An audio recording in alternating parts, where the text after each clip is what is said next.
Guys, magluluto tayo ng ginataang pumpkin o kalabasa. Ito yung sahog niya. Merong konting karne. Yung kalabasa, sitaw, at saka mga rekado. Unahin muna natin yung karne.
Tumatalsik yung karne kasi medyo mataba-taba yung nilagay ko.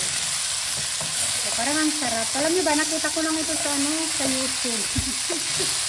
Meron kasi akong pinanood na parang ang sarap ng ginataan.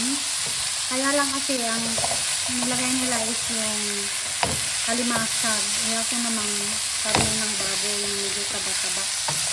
Tapos lagyan natin ng gata. Ayan. Parang nag-craving lang ako, guys. Lagyan natin ng paminta. Konting paminta lang. Okay. Plus, instead na asin ang ilagay ko, lagyan ko siya ng fish sauce. Fish sauce. Ito lang, baka maarap.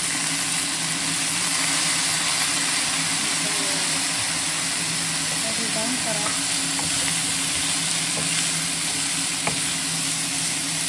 Yummy, yummy.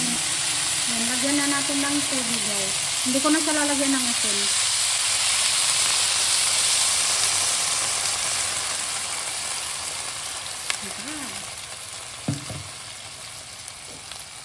Hindi ko lang kung tama yung pagluto ko, ha. Supposed to be coconut muna sana. Pero okay lang yan.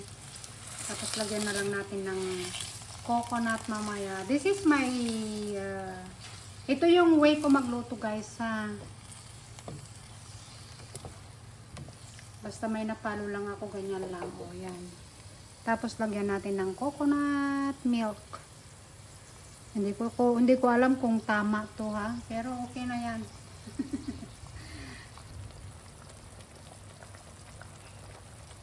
Yan, kumukulong na siya. Kumukulo na. Pwede na natin ilagay yung coconut milk. Naparami ko yata ng tubig. Pero okay lang, lagyan na natin ng coconut.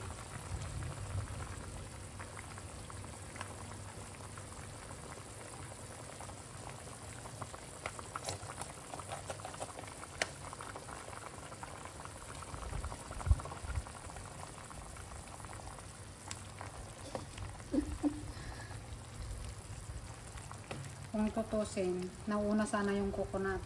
Kaso nakalimutan ko sa super excited ko. Pero okay na yan, guys. Okay lang yan. Mas marami yung may sabaw. Sinabawan. Ngayon lang naman ako nagluto ng ganito.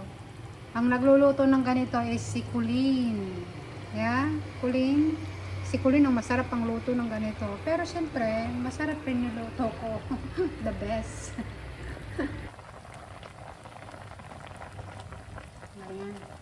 Marami ng ano, maraming sabaw.